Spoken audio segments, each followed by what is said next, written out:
Hey Beth, Hi Scott, how are you? doing well. Yeah, you're still in California? Oh, yeah, Yeah.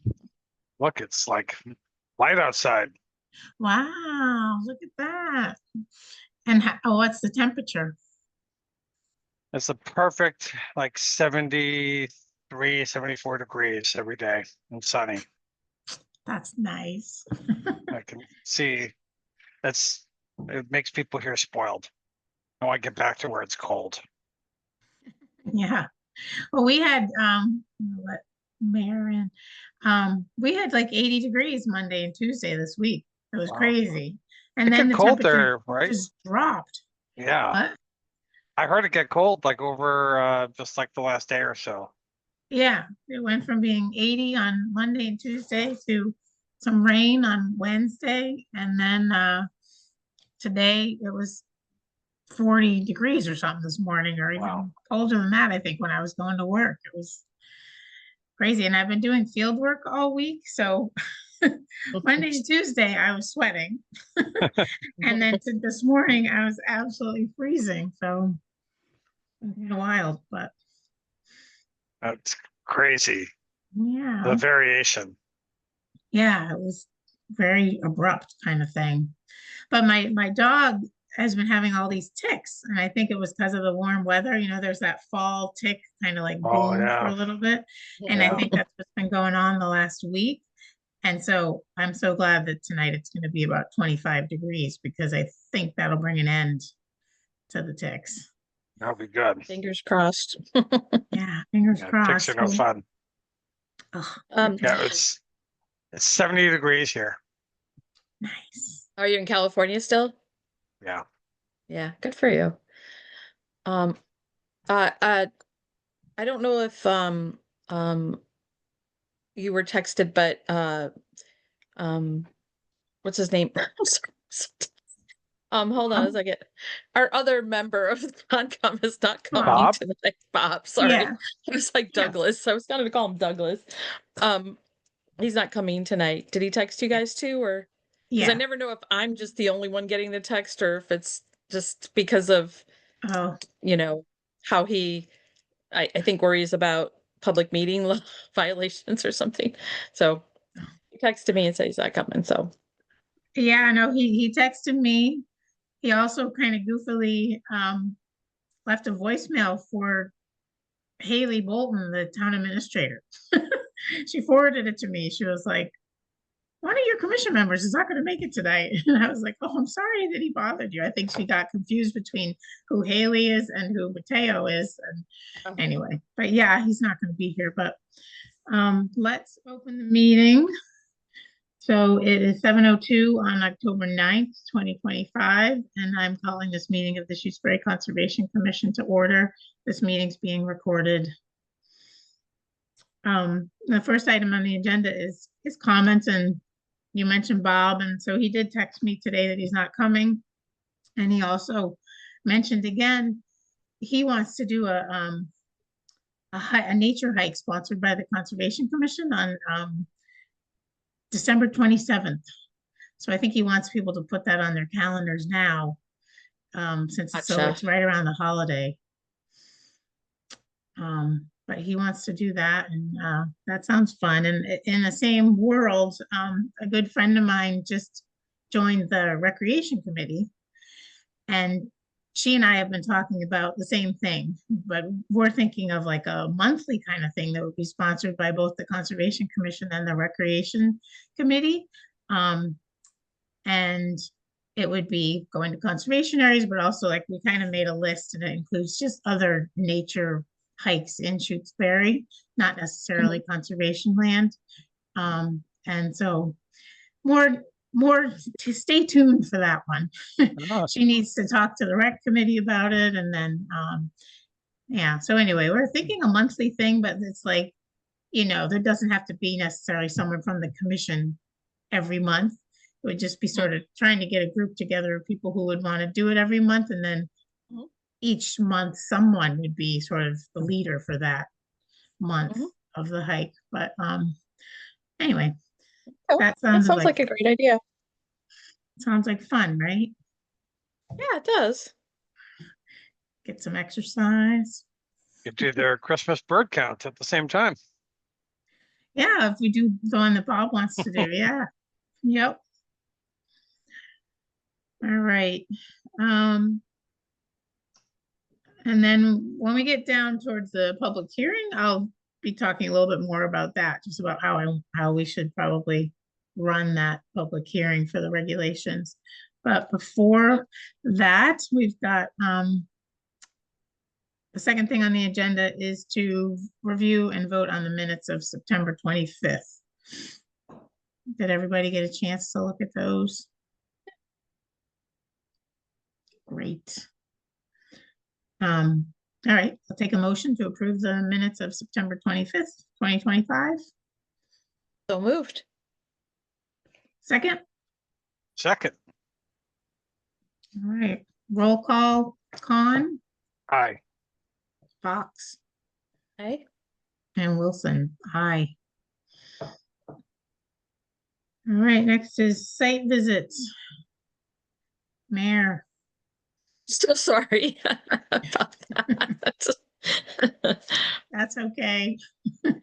If you only knew the things that were happening on my trip back from Greenfield, it took me like an hour to get home because I was transporting something on my roof and the it wasn't hooked up right and it just made noises and I had to pull over and then it got Oh, stuck no. and I was just like I didn't want to hold you up. So did you find Roger?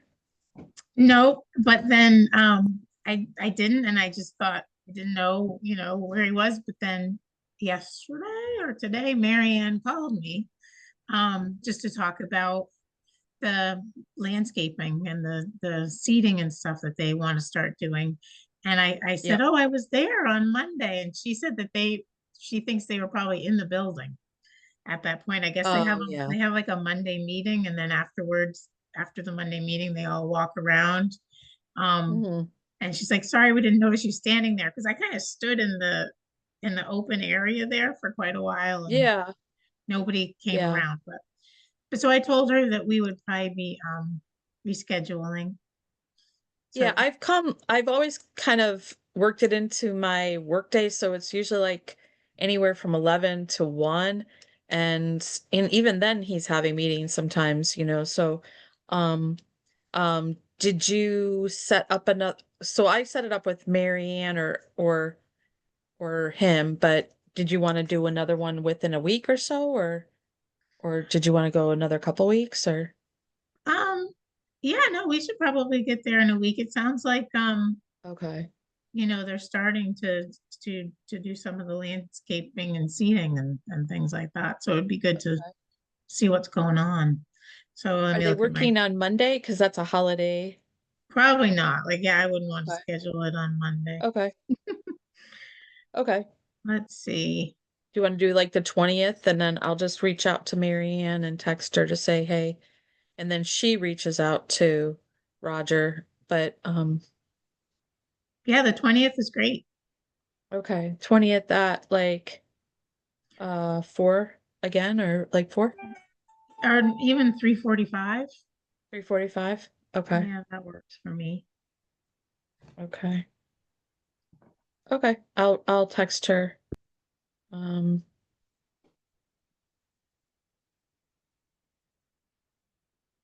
okay. Sure. Great. Scott, you gonna be back by then? I'll be back probably early December. Okay. We'll get back in touch with you then.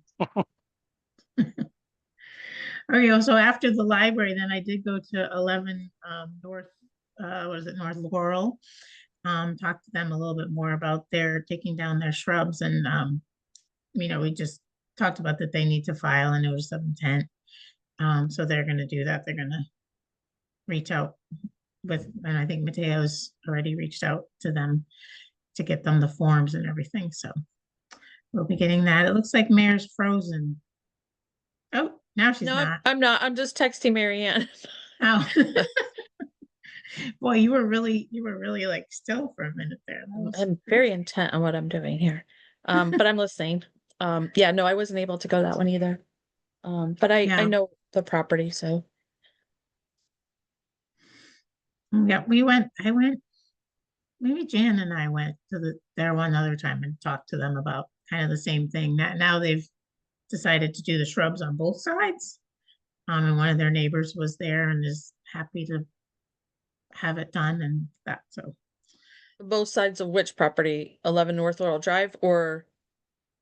The one or- next to that, I don't remember the number of it, but they're to the south.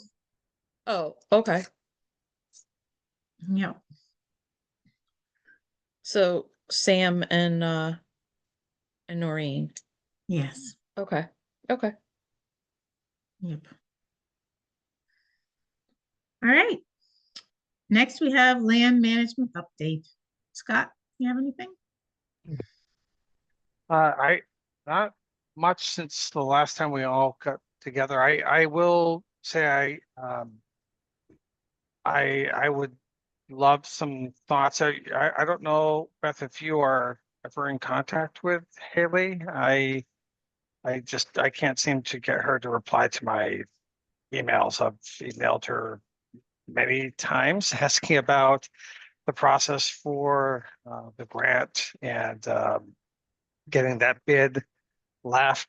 And I just am not getting responses back. So I'm just wondering if they are perhaps not reaching her, or there might be a glitch with the email system, or something else is going on. But I really kind of feel stuck. I'm not sure how best to move that forward. I think the town has to put that out for bid. I would love to get the design bid out this fall before the snow flies. And I know these are all on a timeline, so it would be really good to get these let. But I think due to the award amount, it's too large, and the Concom can't do it. It has to be done by the town, is my understanding.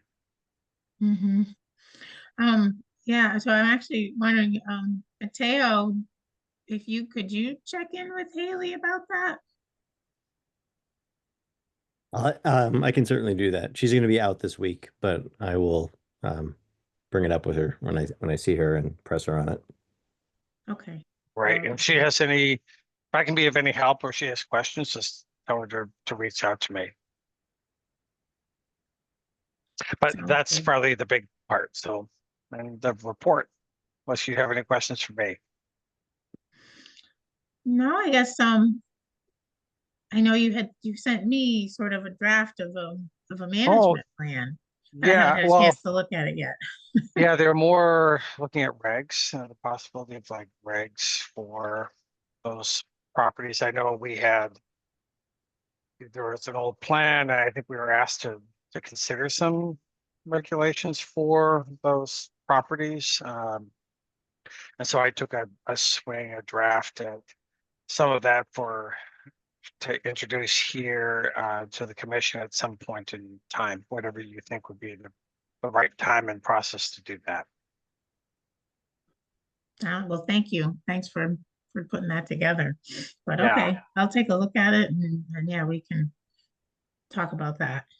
Okay, yeah, I figured like probably best to get through all the wetland reg piece first, and then we Regulations, yep. can then worry about these.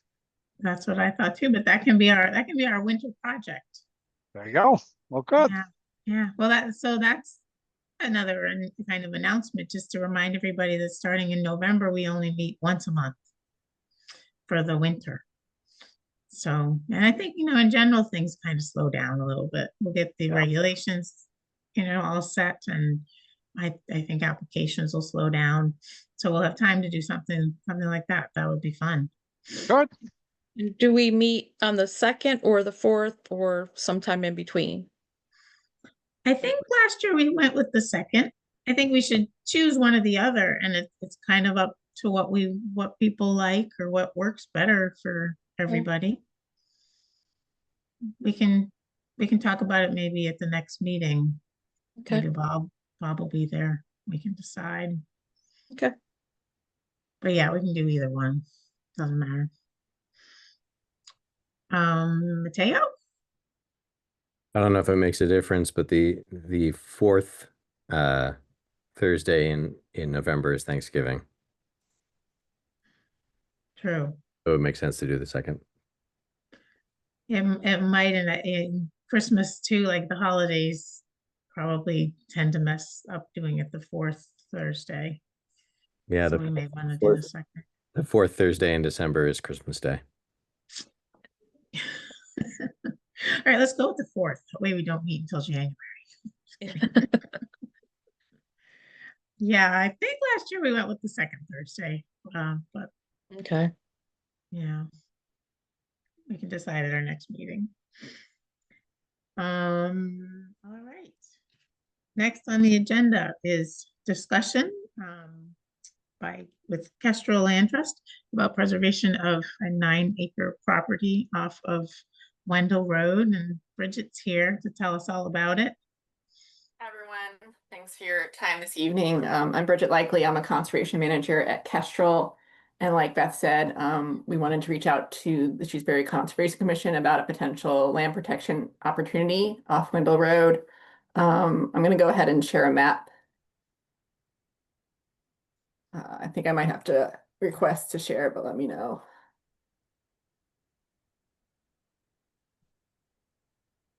There you go. Okay.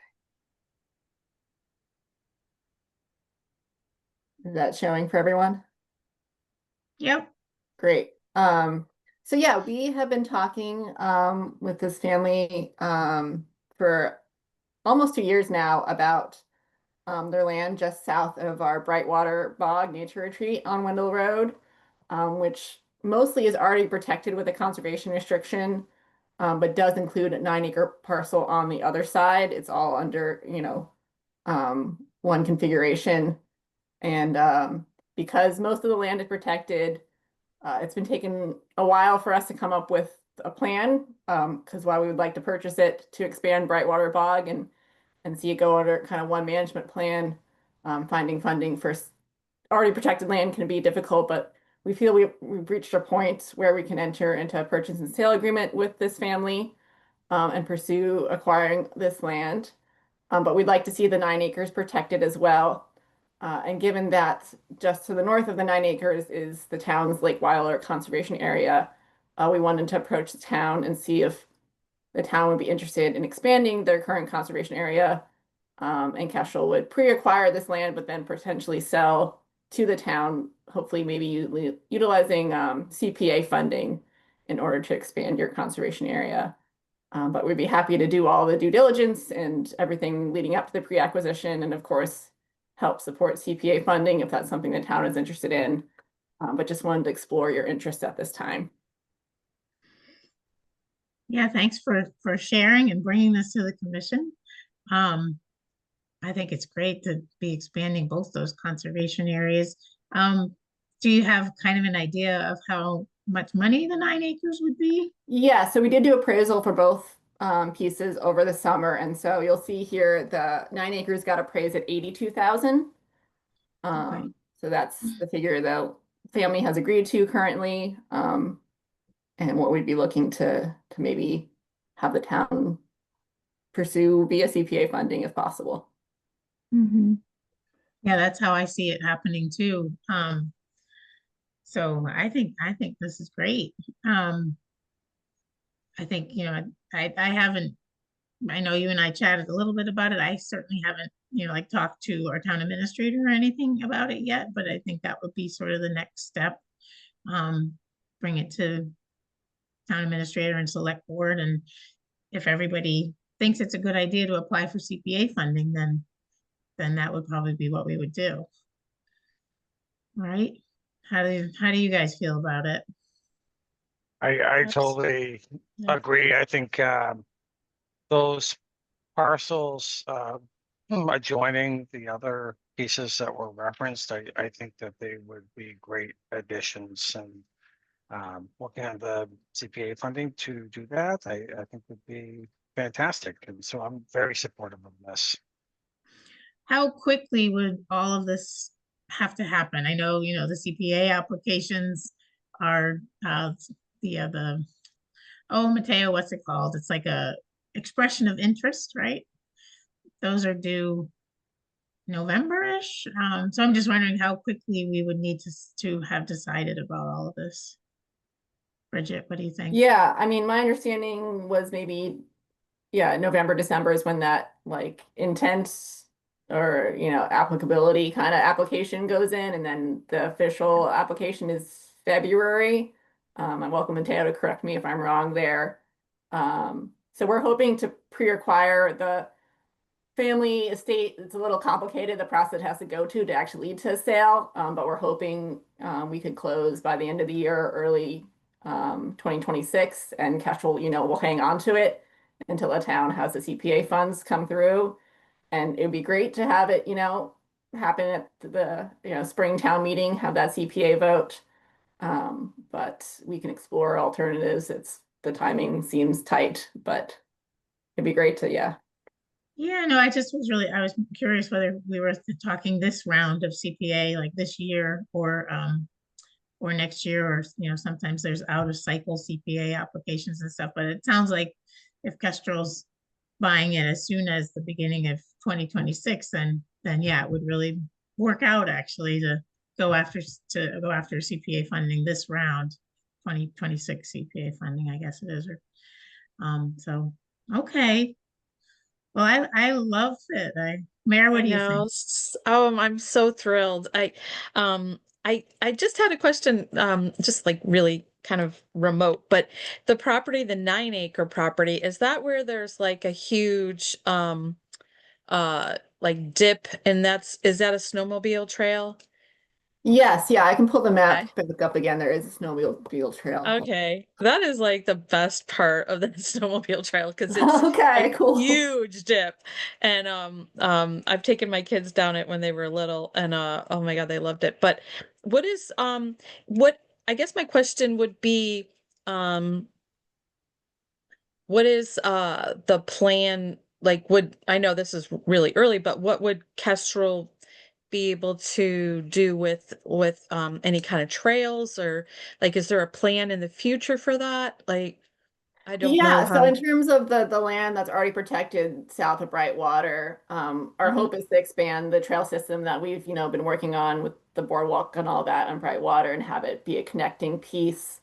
mhm, And then even beyond that, as you may know, Kestrel closed in June on these acres here, the Brown property. And there's been, this thought in our head of, at the very least, thinking about wildlife corridor connection, doing an east-west connection and trying to work towards that. mhm. If it also included a trail connection at some point, that's also on our radar as well. Okay.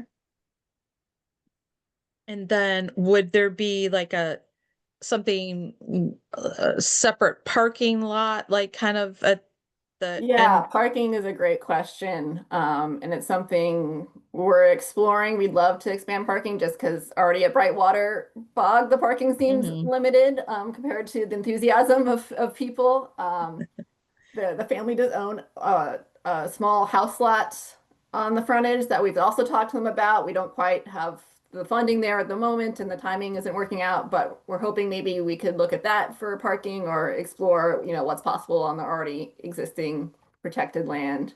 But Mhm. yeah, we'd love to see expanded parking as well to accommodate. Okay. Great. Oh, that's Scott, who's the exciting. new member of the Conservation Commission? Pardon me? It's my Oh. grandson. I was asking who the new member was. No. Emmett. He's a big fan of protected land here. Maybe he'll go hiking there one day. Yes. He's awfully cute, awfully nice and quiet and well behaved. He's listening intently. We have Rob Kibler. Yeah, I have a quick question. Uh, I know that some conservation land, depending on how it's acquired and depending who funds that acquisition, has to ban motor vehicles. Are snowmobiles excluded? for this parcel? Or would this popular snowmobile trail, and I don't snowmobile, so I'm just asking the question. If the town acquires it, would they close a popular snowmobile trail? Well, if we use CPA funding, we do have to do a conservation restriction on the land. And that would include the list of things that are allowed and aren't allowed. And I think that would just be something that would be discussed, you know, further along with the purchase of the land. Yeah, and I should Um, say, yeah, I've neglected to mention that Kestrel is certainly willing to be the one to hold the CR. And we've definitely included snowmobiles, you know, whether it's like an easement or a license agreement to allow that use to continue. It's more with the ATVs and dirt bikes and things like that. We tend to be more restrictive about that compared to snowmobiles. Yeah, there's definitely parcels that have CRs in Shutesbury that do that exact thing. They don't allow ATVs, but they do allow snowmobiles.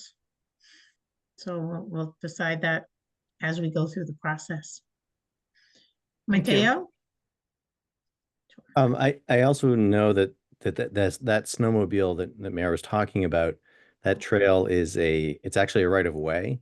It's an easement through the property that was carved out by AT&T a long time ago, and it runs way back into the Montague Road area. So I don't know to what extent, if the parcel was acquired, that particular path would be part of the parcel. It might actually end up being excluded from it because it's an easement. I know this I think- because it runs across our property too, and we don't technically It own it. does. Yeah, it goes across the other side too, yeah. Yeah, well, I mean, sometimes you own a piece of property and somebody else has an easement across your property. That then they kind of have a right to help determine what happens within the easement, but you still own it. I Own don't it. know what the situation would be, but yeah, Yeah. they would still have a say as to what, and they would also still have access through that easement. Say it was Eversource or somebody like that, that's the way the easement would work. But certainly the easement would probably supersede the conservation restriction Yeah. in that case. Yeah. All right. Well, that sounds great to me. Great. But I think we need to talk to a few more people, and we'll just, you know, we'll stay in touch about it. All right, yeah, if it's helpful to figure out a time for me to present to the select board, or you know what those conversations should be and when they happen, I'm happy to follow up. Okay, that sounds great. I'll let you know, but yeah, it might be like a Zoom call or something with you and select board or the town administrator, just to start talking about it a little bit. Great, So good. Thanks for bringing that to us. happy to do it. Thanks so much. All right. All right, Have a take good care. night. You too.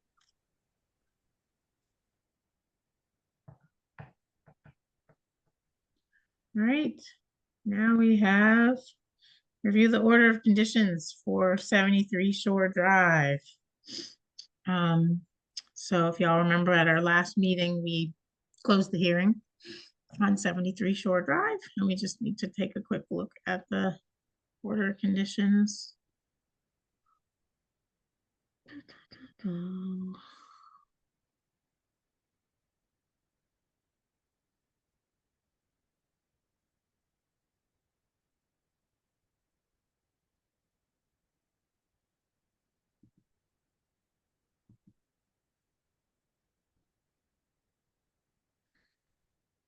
Can everybody see my screen?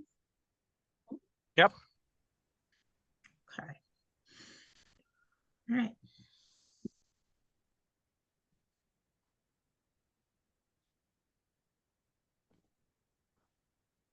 All right, so finding of facts, 73 Shore Drive. Resource areas that are included that are on the site are bank for Lake Wyola, land underwater for Lake Wyola, and the buffer zone. I was kind of hoping somebody was going to be here tonight for this, but I don't think there is anybody, just to get some of these details into this. So I just, little description of what they're going to do. Rebuild a 15-foot long, X foot high. I'll just reach out to Ward Smith and ask him these things. Embankment, using small equipment. I just called it a tractor, but I'll check with him. And that the wall's about 15 feet from the bank.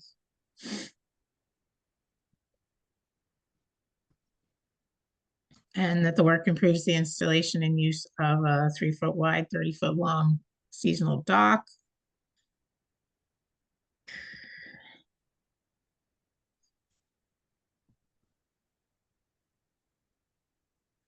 Impact is approximately 30 square feet of permanent impact to the aura from the rebuilding of the retaining wall.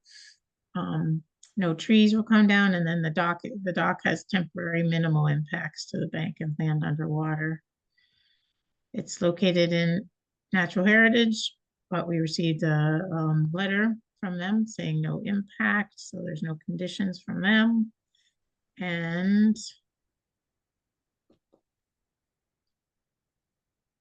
this is just, again, a little bit more info maybe I can get from Ward about the site plan, because he didn't have a date on it or anything. And then the rest of these conditions are standard, special conditions. These are all standard.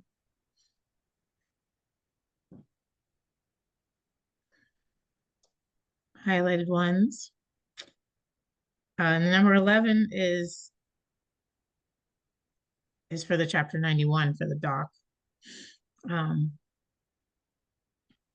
Basically, we're saying in order for them to get a certificate of compliance or even apply for a certificate of compliance, they need to get the chapter 91 license, which they were on board for doing.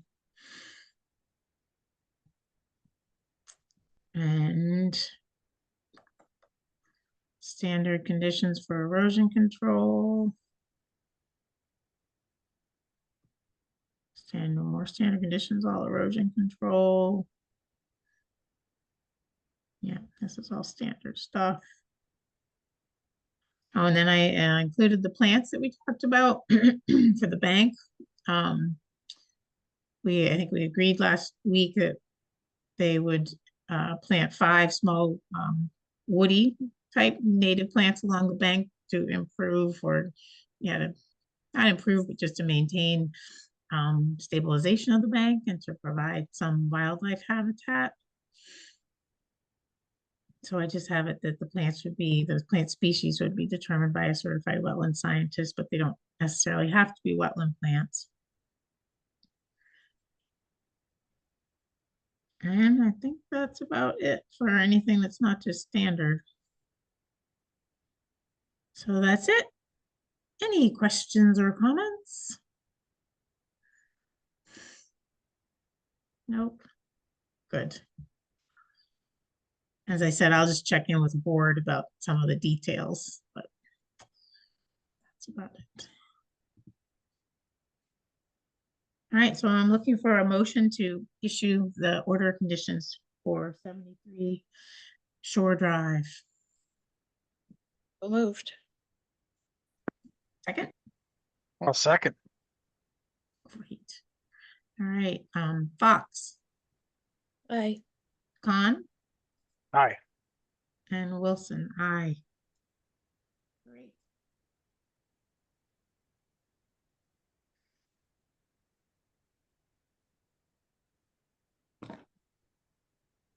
All right, 7:33.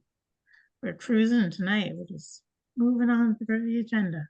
All right, so now we're having to have our public hearing for our updated, for the draft of our updated wetlands bylaw regulations.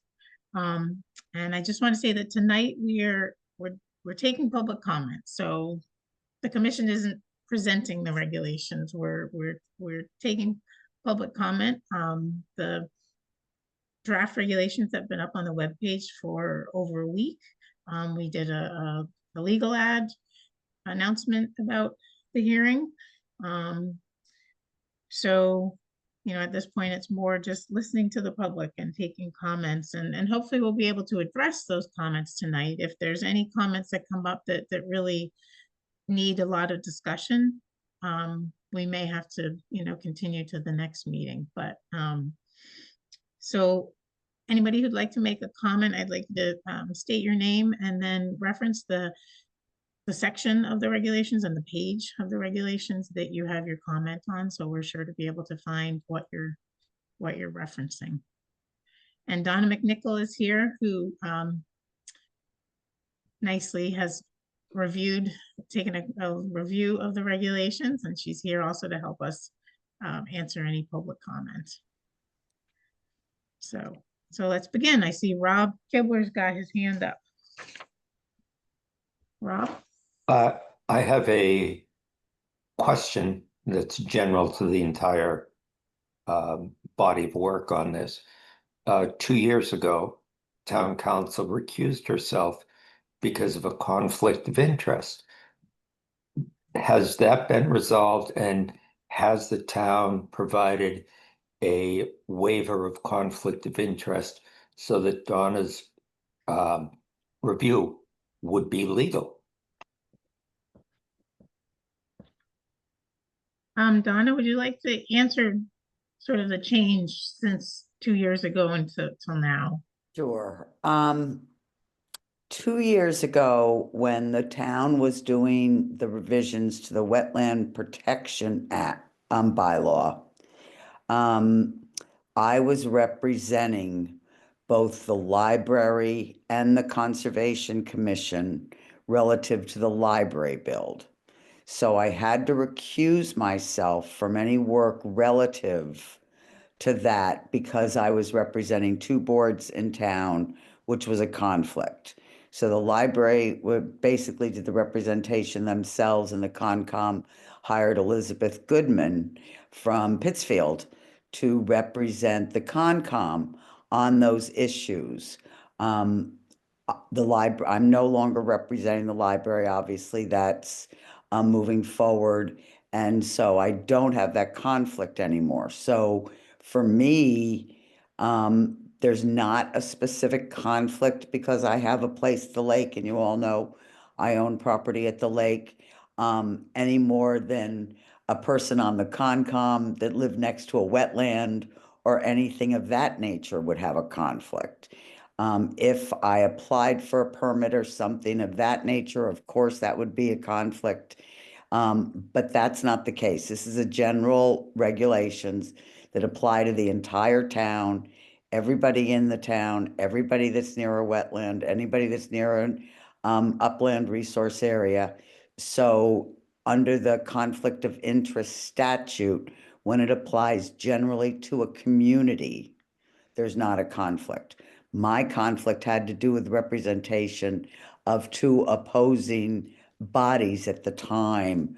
The Wetlands Protection Act for Shutesbury was being developed. So did you review the regulations that were accepted by Concom 2 years ago? No. And that was for the same reason? Yes. 2 years ago. I'm not sure of the date, so Rob, I don't want to Approximately. represent. By 2 years ago, the conflict might have ended because the library building committee might have been done with the Conservation Commission. So I don't want to misrepresent. I don't have those dates exactly in my mind. But these regulations that are being developed now, that's applicable for. There was work on the Wetland Protection Act several years ago that I reviewed. But by then the library was done with their work with the Concom. And if you remember at the time, Greg McGregor came in to represent the town and the building, and Elizabeth Goodman came in to represent the Concom when the two boards were working through the building issues around the library. I remember Attorney McGregor and the enthusiasm he brought to his job very well. So I don't know. I don't think I get an answer. Did you review the last version of the regulations that were adopted by the committee? I don't know if I reviewed the last set of regulations. Okay. I don't know. Any work Okay. I've done for the Concom has been after the select board and the building committee were finished doing work with the Concom. And I don't know when those regulations were done. So the regulations There's were, May 30th, 2024. So well, so the regulations were actually approved prior to the bylaw. The regulations, the Oh, right, commission right. updated the regulations. We've got it as October 5th, 2023. right. Then after that, we finally, had the bylaw that actually was approved at the special town meeting. I guess that was January 2024. So it would have been even earlier. So yeah, I think the whole building, the library building stuff was about that same time, but I'm not sure. Thank you. All right. Tom Seifert. Hi, good evening. Thanks for letting me speak. Thank you for all of the hard work you've done on these regulations. I've witnessed a lot of your sessions and know that it's been laborious. Did you have any professional consultants besides yourselves take part in the regulations or reviewing them? No. I too had the question that we just heard from the last speaker about the prior recusal of our town council. And I have a public record received as a result of a public records request, which was an email from the town council to a select board member and a commissioner back in June of 23. And the reason cited in that email is, quote, "Given my property at the lake, I may have a conflict." So I'm confused about that aspect of the potential conflict of interest because that hasn't changed. And I was hoping the town council could address that. I can read the whole sentence if it would help. I think I did address it, and I'll address it again, but I address this at every meeting you ask this question. You can call me at the office and we could have a discussion about it instead of addressing it every single time. The bottom line is my conflict ultimately arose. That email says maybe because I'm at the lake. I looked into it. The conflict arose by me representing two boards that one was appearing before the other. And so I couldn't represent them in anything that had to do with the library project, and the wetland protection bylaw would be applicable. So I recused myself. Beth Goodwin came in, Greg McGregor came in, and I did what I believe was right. And I don't believe it's wrong for me to review bylaws and regulations now for the Conservation Commission, now that those matters are resolved.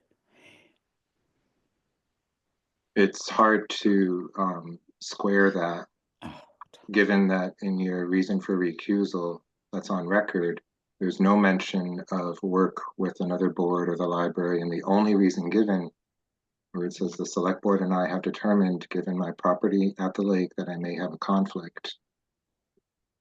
It leaves the question, I think, reasonably present for the public to wonder whether that conflict might still exist, or I even don't believe it still I don't believe it still exists. And I would hate for all of this work to occur and have it not be considered correct if the legal reviewer had a conflict of interest in reviewing. It would not affect the work. It wouldn't affect the work.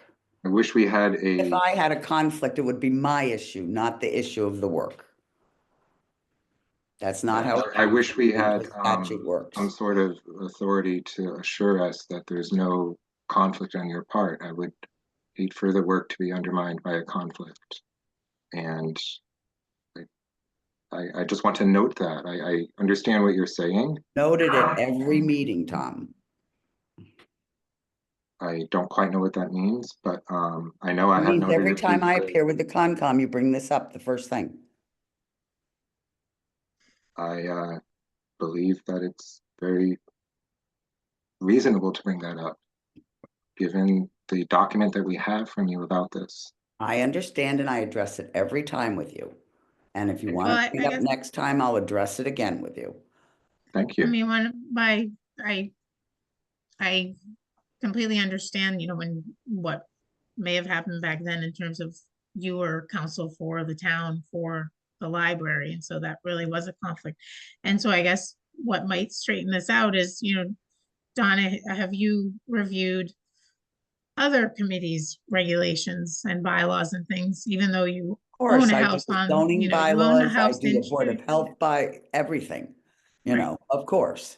Yeah, so similar to, the zoning board or the planning board, she owns property in town, and those laws would apply to her just as much as the wetland laws would apply to her, but she still reviews regulations and changes to regulations and changes to bylaws and stuff for those boards and committees. So I guess I feel comfortable having her do it, and I guess I do understand that back then there was sort of this strange question because she was representing the town in a project that was before the Conservation Commission, which does Yeah. pose.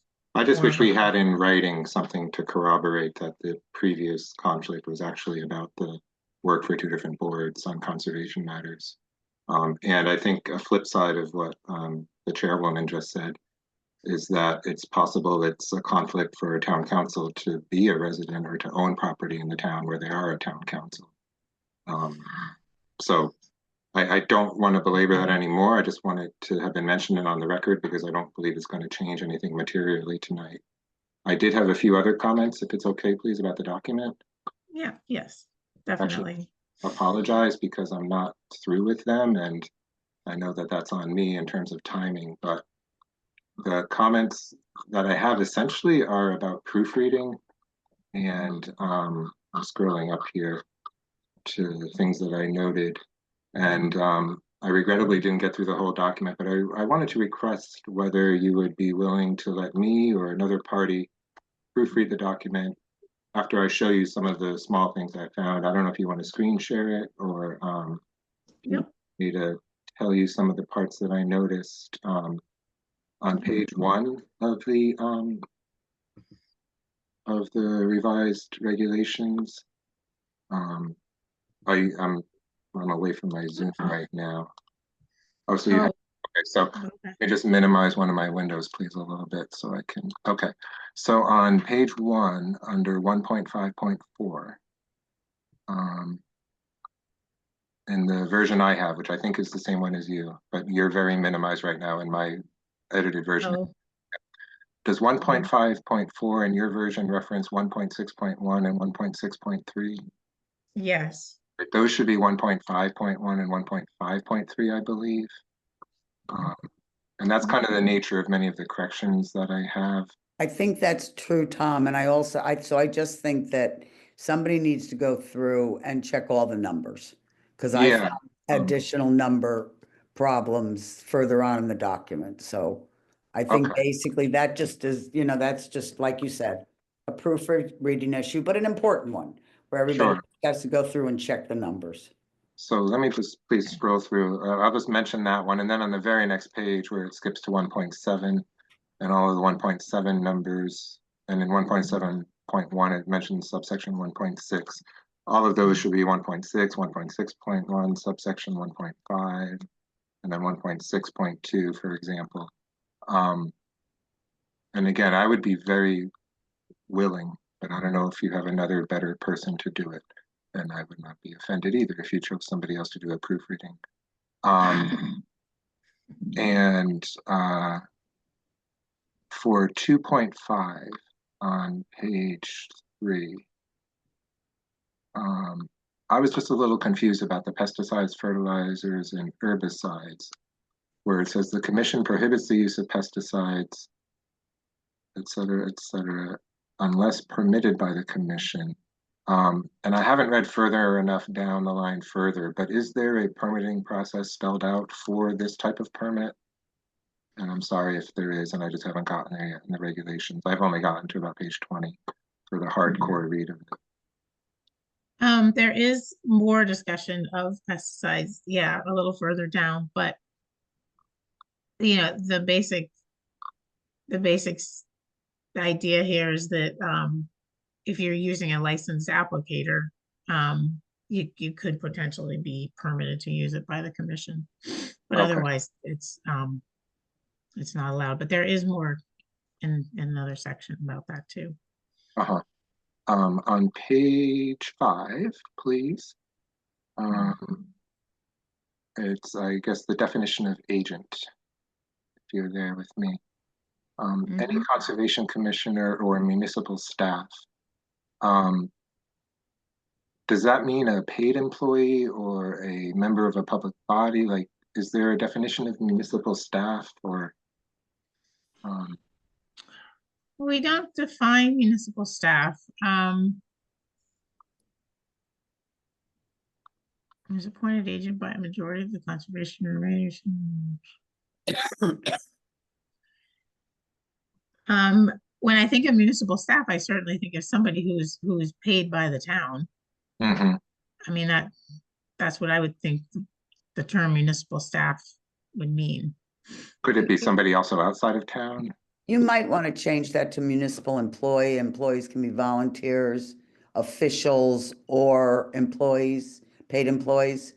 So that would cover everybody that is of any kind of volunteer or works in town that may act as an agent, you know, for the Conservation Commission if they're delegated as such. Okay. If we say municipal employee. And that's clearly defined in the law. Okay. That answers that. Yeah. On page 6 at the very top under number 15, incremental activities, which this is just, I think, a typo thing again, a proofreading thing. Incremental activities which or may have, should it say which have or may have? I just wanted to make sure I was understanding that correctly. Let me look at this alter. Just want to make note. Oh, I'm sorry. Yep, alter number 15. Incremental activities which or may have cumulative adverse effect on resource areas protected by this bylaw and its regulations. I think there's a missing have after the which is what I meant. Which Yes, have. I think you're right. Okay. Incremental activities which have or may have. Yep. Yep. Under the definition of boundary, which I think is the same page here. Yeah. In the second line of that definition, in the appropriate subjection, but I think it's supposed to be subsection of Article 4. A description of the boundary is found in the appropriate subjection, subsection. Yeah. Yep. Now the next one I do have to ask for forgiveness, and this is where just let me know if like we should stop going into the weeds of typos.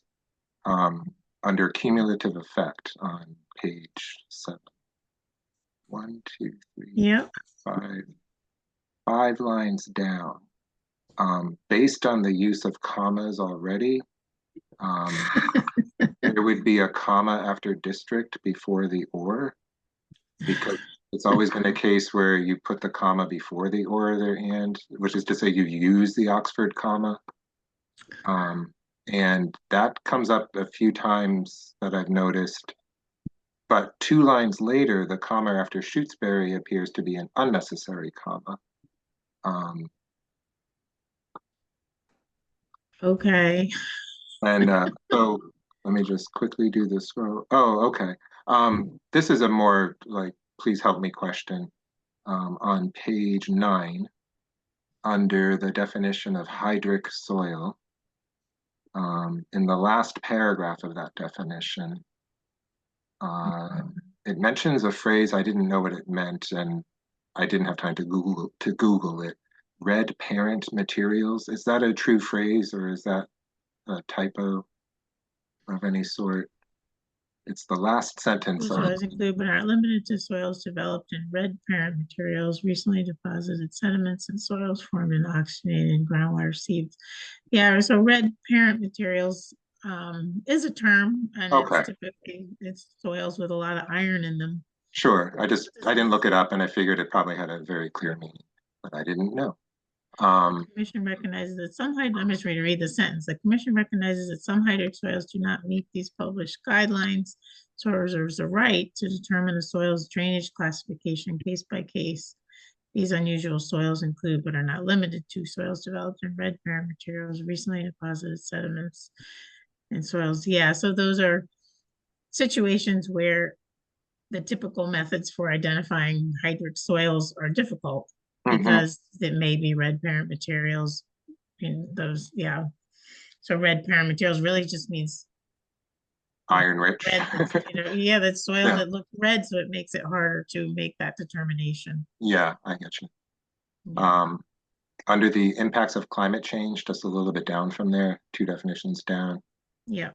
In parentheses, it says if, but it's just supposed to be an I.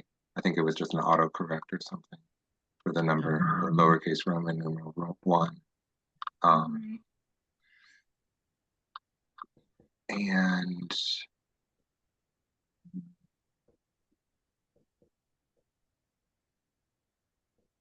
there's another comma one. Oh, under practicable alternative, this is a definition on page 12.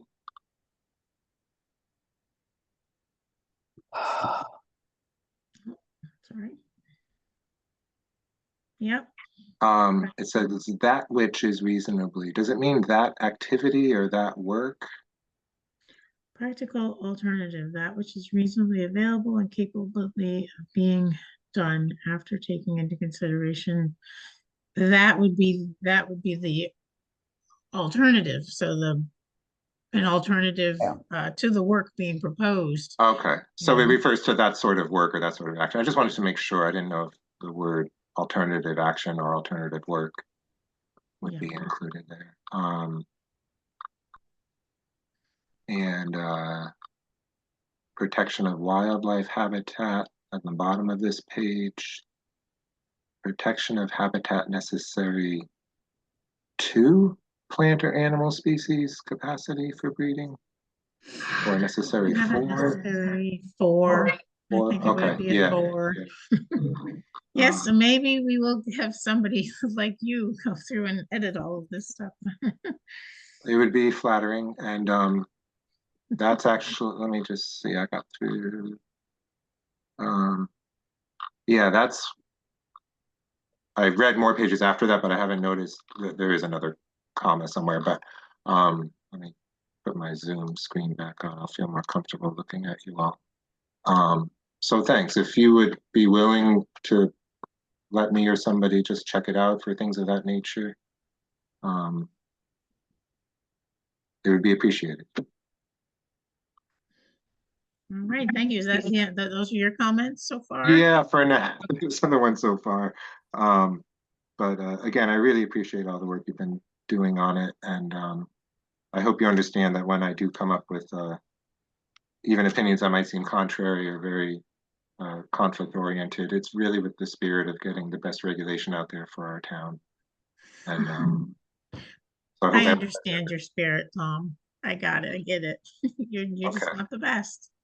Yeah, Really great. I appreciate that. All Thanks. right. Well, thanks for all those edits. That's all really good. Sure. Miriam, you have your hand up? Yes, hi. Yeah, I had a few questions and comments. And I'll try to reference the page numbers. I'm just pulling up the document, blowing it up so I can find my comments. It's not a lot, but there's a few. So, hang on a second. Where am I going? I highlighted in color so it would jump out at me. Is that it? Nope.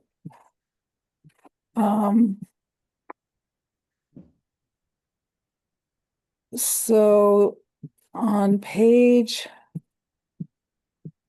lost it. I'm getting there. I'm sorry.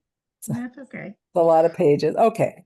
I had a question on page 38, section 5.2.4.2, and it has to do with the delineation of bordering land subject to flooding.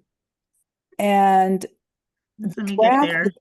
What? Let me just find it. I just Yep. want to get so we know what we're talking about. Okay, it's page 38.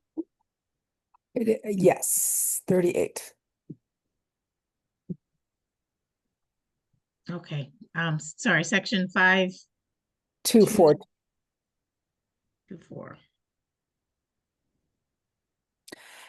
And the requirements for identifying the boundary of bordering land subject to flooding, the wording was altered from the original draft that was given to the commission from shall be to may be. And then it lists documents that would be relied upon for the delineation of that boundary. And including NOAA Atlas 14 and some other documents that are used for describing and outlining the methodology for delineating BLSF. And the question I have is that elsewhere throughout the document, when precipitation data is referenced, the standard always says shall be.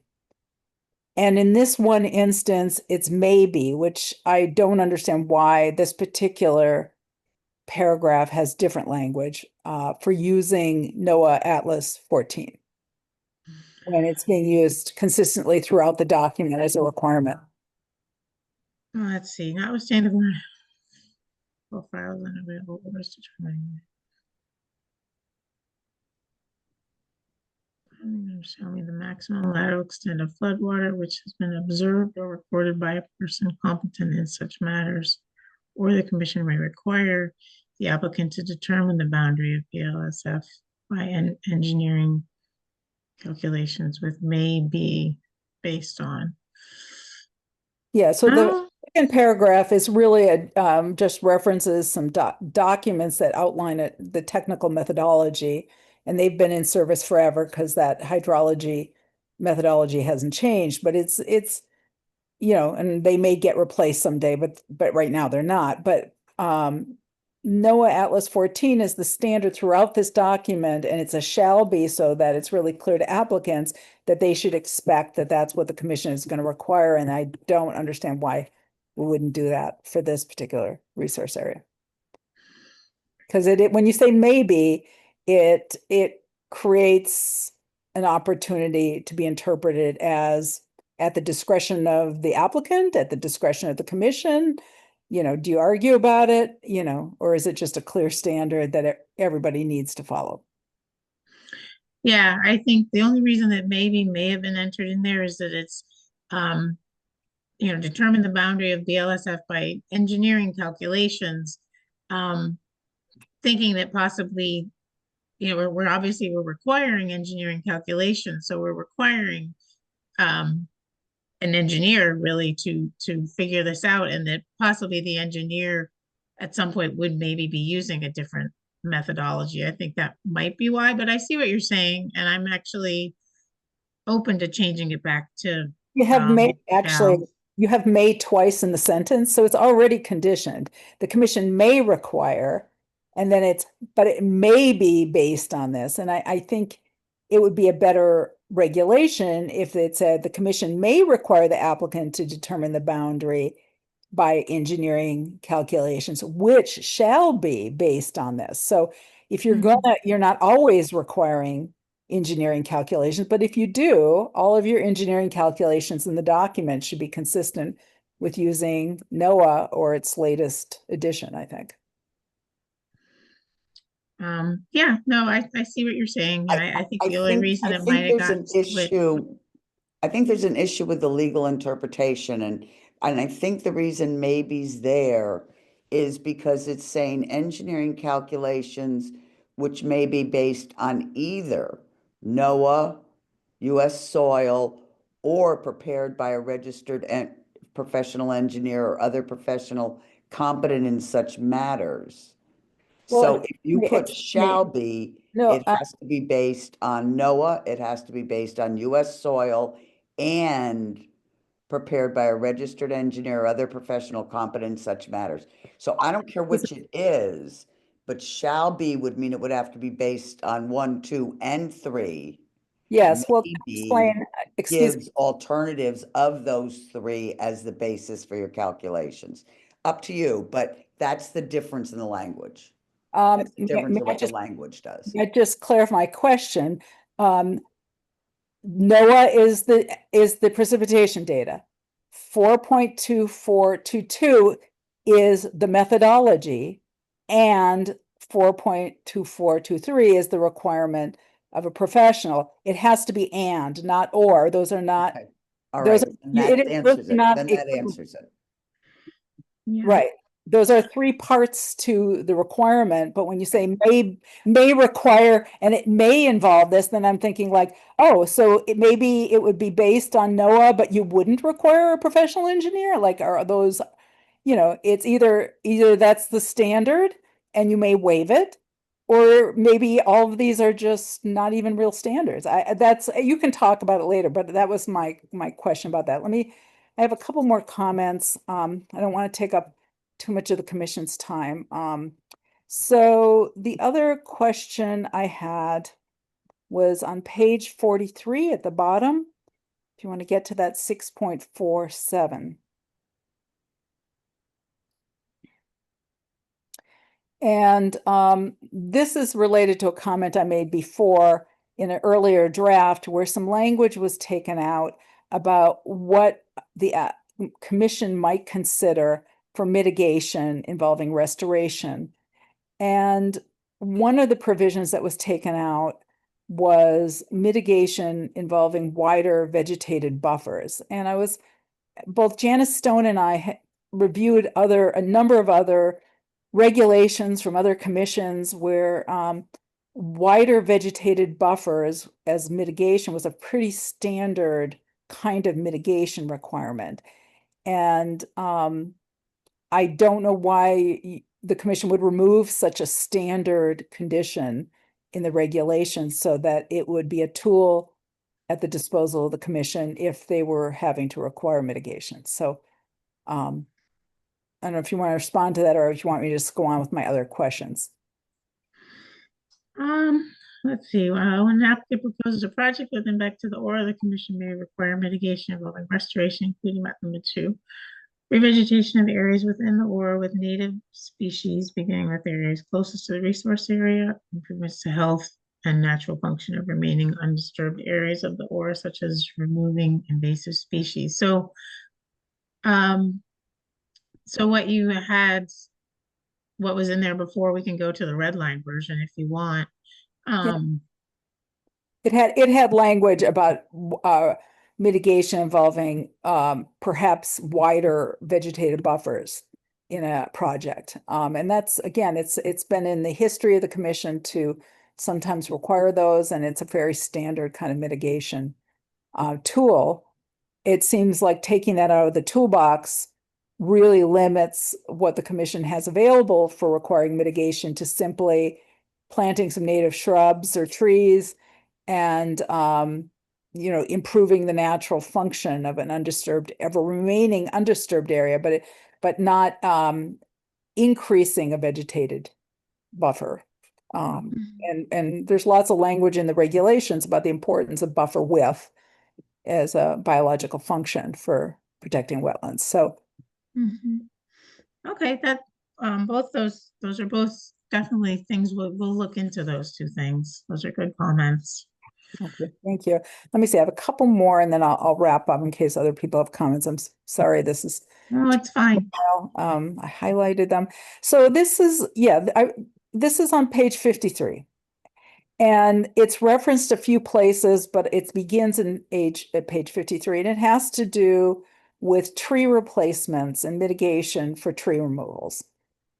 And there are 2 issues. It has a table for replacements, and it says area of native tree removal, and then it has a mitigation replacement required.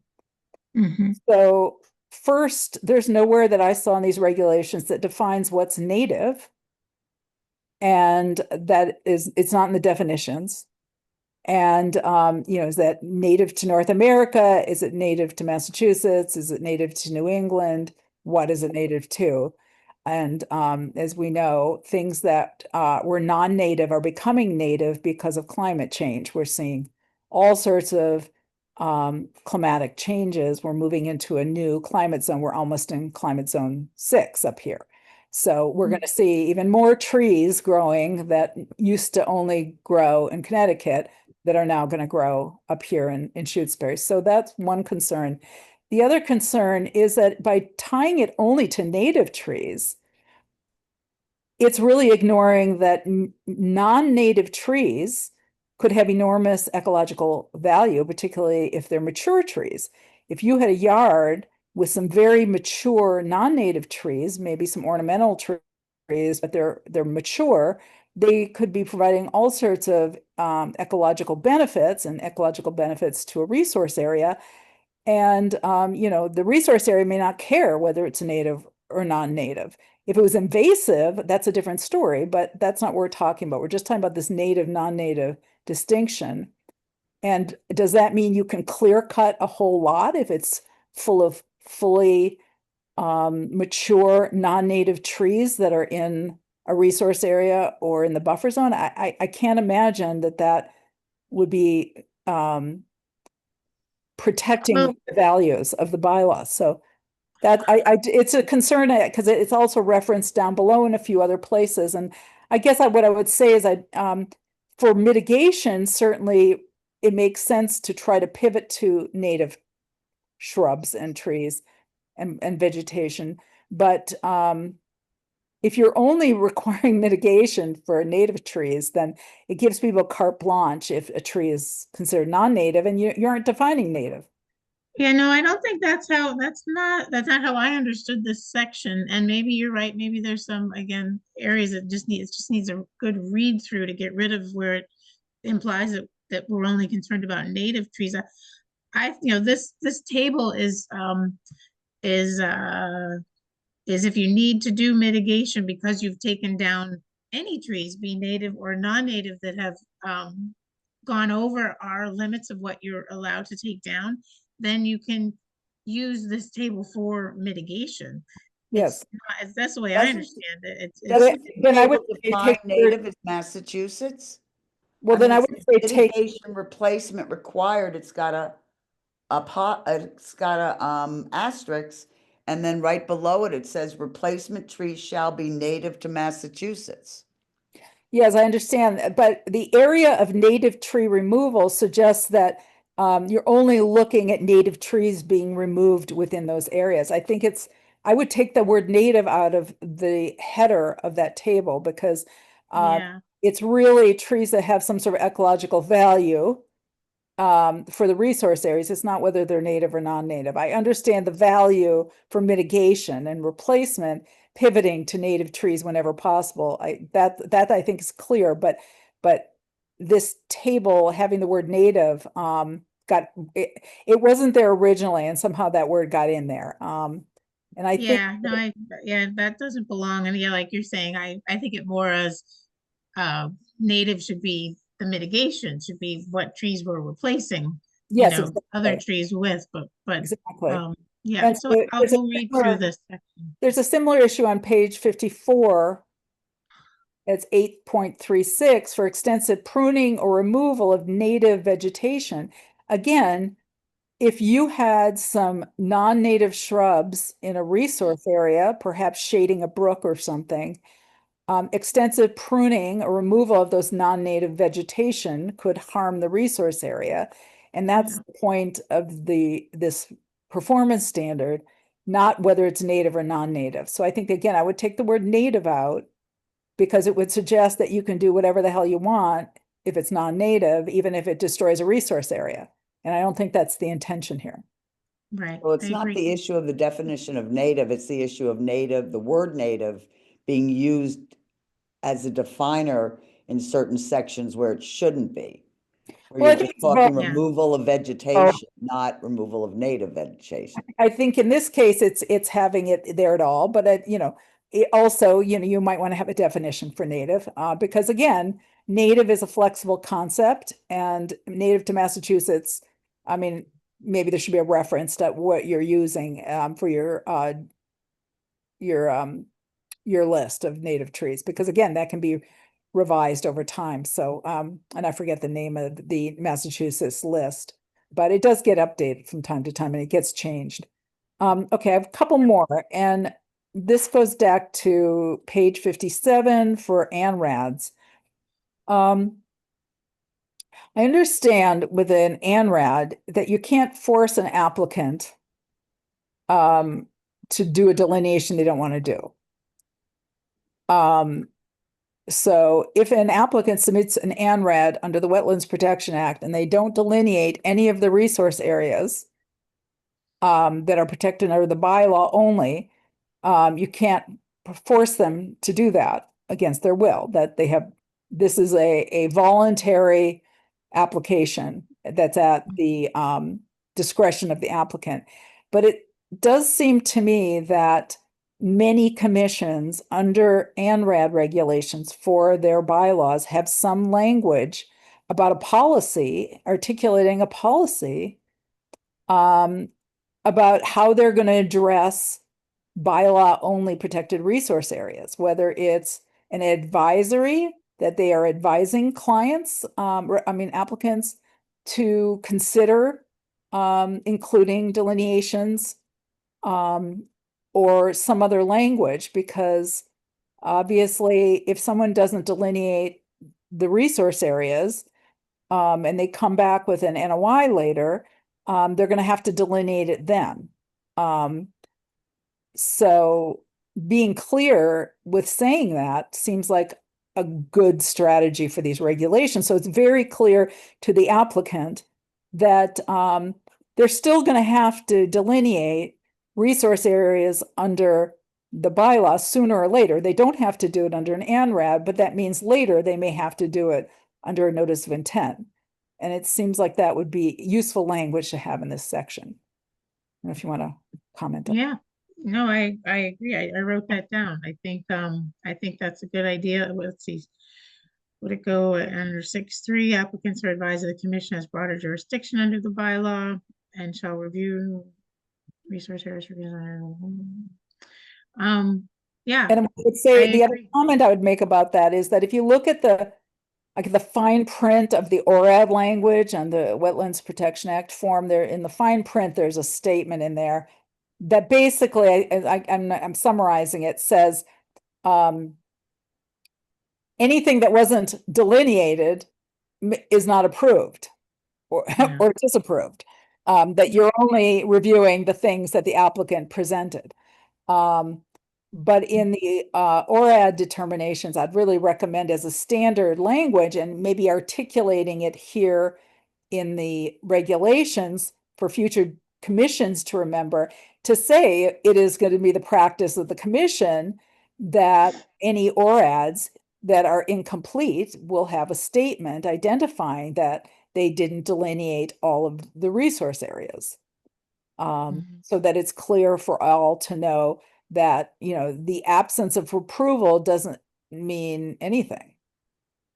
Yeah, no, I think that's good clarification that should be in regulations. Not that applicants, read these regulations for these kinds of details, but even just for the Concom to refer back to the regulations if somebody sort of gets confused by all of that and questions it in the end, Right. if something comes up about an ANRAD or an ORAD where that kind of thing happens, we can say, well, in the regulations, we spell that out. And the problem with the ANRAD form for the Wetlands Protection Act is it doesn't include any of the resource. There's a whole slew of resource areas that are just not even listed on it. It only has bordering vegetated wetland, I believe, Yeah. the only thing. And so it doesn't include isolated wetlands or vernal pools or bordering land subject to flooding. All that's good stuff. So Yeah. that would need to be in the ANRAD form or the ORAD forms for under the bylaws. So I'll Okay. look at that for other people's comments, but that's all I have. Thank you. You know, on subdivision and other permit approvals under zoning, it's pretty, or for approval not required plans, it's pretty standard for planning boards to write, have one of the conditions of the approval or disclaimer on the approval that this doesn't necessarily mean that you're comply with the zoning bylaws for the town of Shutesbury, for example. And maybe, I don't know whether you want it in the regulations. I was just thinking about your comment about people don't read all the regulations, and they don't. These are burdensome documents, and they hire people to read these and comply with them. And I don't know whether that's an appropriate thing to put on one of your approval forms, but it's certainly something that other boards do. Yeah, no, Just generically, basically saying that, you know, this doesn't guarantee approval under either all sections of the Shutesbury Wetland Protection bylaw or regulations or something of that nature to sort of give you the absolute proof that you haven't approved anything that's not there. Mm-hmm. Yeah, no, that is definitely. I don't know if there's a place on the form, so, you know, but it's one way other boards do it. Yeah. Well, I'll take a look at the ORAD form for this, for that, the language, and I think putting something in the regs would be good, but then, like you're saying too, with some of these things, a statement like that is important too. But, okay. The only other comments I wanted to say as I was reading through this, because I don't want to take the public comment time, but I want to get this sort of on the record, is please review where you have and make sure it shouldn't be or and vice versa. It's sort of like Miriam's comment with maybe or shall. I mean, an example is 2.3, where you've got to prevent resource area loss.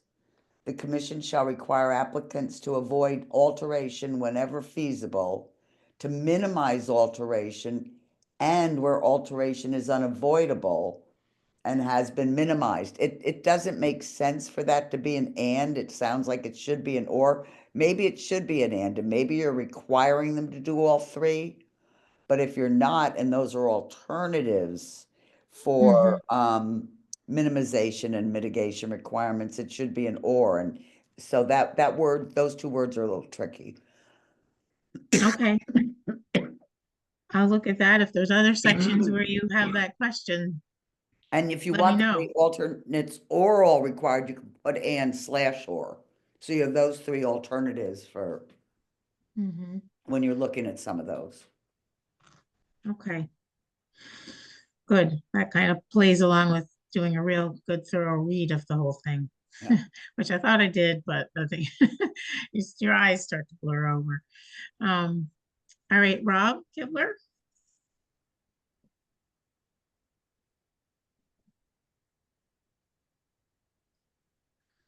Rob, do you have a comment? Yes, and if I can figure out how to turn off my mute, you might hear it.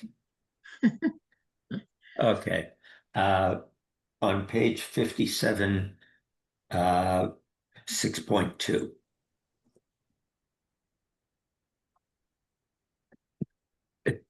Here it says commission may require that supporting materials be prepared by other. That implies that the NRAD has to be submitted by a professional. And I wondered if that was true. It's my lack of understanding. Doesn't NRAD have to be submitted by a professional? No, I don't think Then so. the word- The commission may require that supporting materials be prepared by other professionals, including. Then the word other doesn't belong. The commission may require supporting them prepared by. Other Yeah, that's implies true. there has been a professional involved at that point. That's true. Okay. Remove other. Second comment regarding the use of the word native throughout the document. I think that it would benefit the Concom and all the users of this document to have a definition of native for trees, shrubs, herbaceous plants, insects, birds, fish, whatever. And it can simply be a list of the state documents that list it. But to ask anyone to determine on their own if the emerald ash borer is an invasive or a native, that's a big ask. Yes. Okay, Okay. so define it and then be consistent with how you use it, and we're good. Okay. Page 14, tree removal. I think you have a problem with that definition. Page 14? Page 14, tree removal. Okay. Let me go over.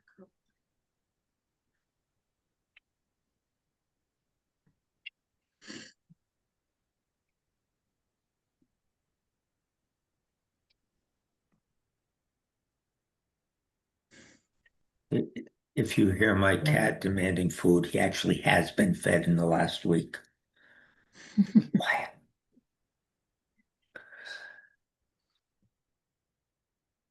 I'm getting there.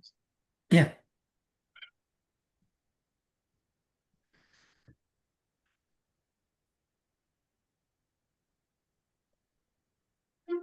All right. Definitions. Okay. Tree removal. Yeah. Any act that will cause a tree to die within a 3-year period. I don't know if anyone on this call has ever cut down a red maple or a beech, but for decades, literally decades, they will send up shoots. Chestnuts, American chestnuts, are still sending up shoots from trees that fell over in the 1920s. So if I take this literally, I can cut a 20-inch diameter beech off at the ground level. And 3 years later, it's got shoots coming up. I didn't cut it down. I just pruned it. I'm serious. I think you would be better served to say tree removal is cutting the trunk of a tree below its lowest branches. I think that's what your intent is. If I cut down that red maple and it continues to grow from the roots, I didn't remove it. But if your definition here is to cut the trunk off below the lowest branches or within 6 feet of the ground, whatever you want, that is, I believe, a more accurate definition of what your intent is.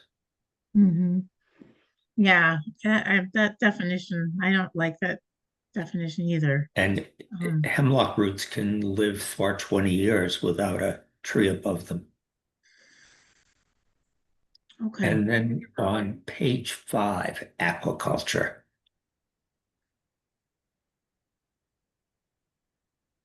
I believe it's near the top of page 5. Yeah, there you go. Oh. Agriculture? Aquaculture. Aquaculture. There it is. Okay. Yep.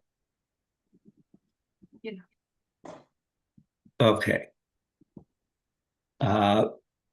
What if I am growing wild rice? It grows in water. This says land. What if I'm growing rainbow trout in Lake Wyola? Yeah. Yeah, that should be more, not land being used for agriculture, but we could say land or water body. Yeah, any area being used,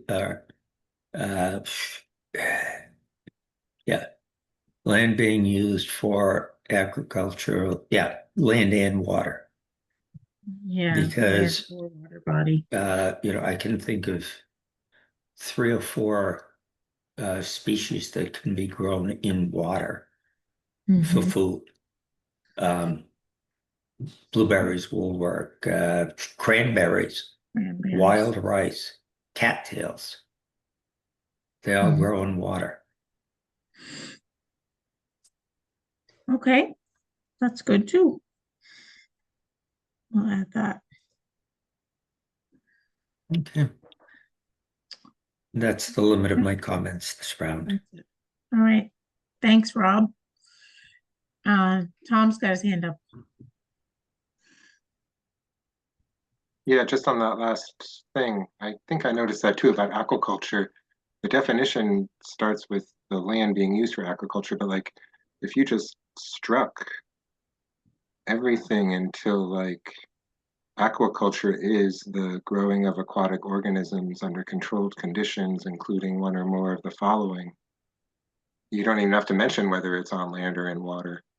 And that's the definition of aquaculture as opposed to the where it's being performed. So as an option. True. Yep. Okay. Sounds good.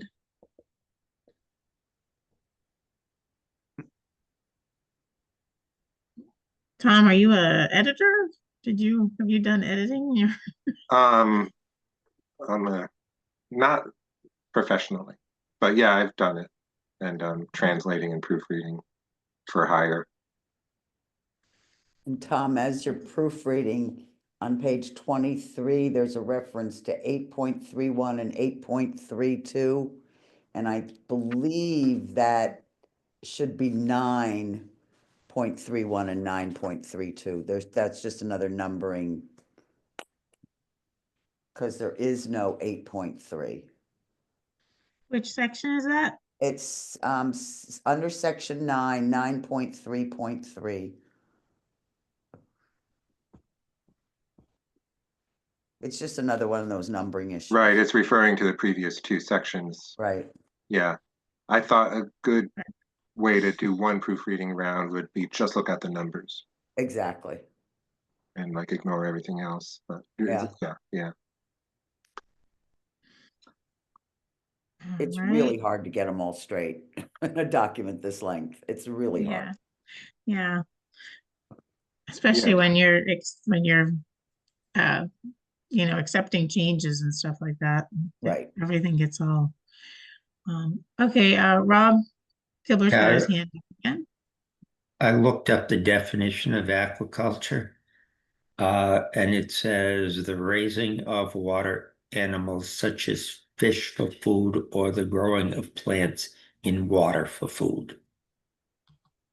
So whether that's a swimming pool on somebody's back property or a pond, it's growing it in water. So I think that's the one thing that makes it doesn't matter where the process takes place. It's the process that is the definition. Yeah. Okay. I do want to comment that Change that. Tom would be one hell of an annoying editor. Thank you for the And I'd hire him compliment. in a minute. I'd hire him in a minute. Also, there's a pretty good definition of tree removal that's a little more extensive as well if you look it up, the Okay. dismantling and disposing of an entire tree from a specific location, something of that nature that gives a emphatic terminating the life of the tree and sprouts. Okay. We'll replace both of those. We'll find some better language. Sounds good. Okay. Anyone else? I'm sharing my screen, so I can't quite see everybody. Any other hands up that I'm not seeing? Whoops. Maybe I'll stop sharing for a second. All right, I'm not seeing any more comments from the public. So that's a good thing. But thank you, everyone who did make comments. Those are all really great comments. And I think it definitely, the document, I think we'll take a deeper dive into some of the things that Miriam brought up, but a lot of just the definitions and the numbering and all that, really, it just needs a good look through. So that's really helpful that everybody brought that stuff up. Commissioners, do you have anything else? Any comments or anything? Just as I'm, the newest member, when I went through, or when we were going through reviewing the bylaws, I did notice that there are many times that I stopped and I was like, well, what does that mean? Because it would be mentioned in the bylaw, but not defined up above. So I think I called attention to a lot of them that, like, I just didn't know what that meant. But there might be more out there that I, before I got on, that, I think the more we can define things up at the top, the better off we are, so that, Mhm. we're as clear as can be. I agree. Definitions are good. All right. Well, I think that's all we're going to do for tonight. I think we'll work on all these comments for our meeting our next meeting, which is what, October 23rd. Yep, October 23rd. So this sort of brings a close. We'll officially close the hearing in a few minutes, but so this will be the end of the actual public hearing where we're taking comment, but we will continue to make these changes to the document and talk about it again at our next meeting. And then once we get it to sort of a state that we all like, we will vote on it, vote to accept it. So I guess right now I'll take a motion to close the public hearing for the draft regulations. So moved. Second? All right, roll call. Fox, Aye. Khan, Aye. and Wilson. Aye. Great. Thanks everyone for your participation. Donna, thank you. You're And- welcome. And if you Done with me for the evening? done with you for the evening, but Good seeing everybody. any comments you have, let me I'll know let you on the know. document too, and we'll keep finalizing it a bit. So, all right.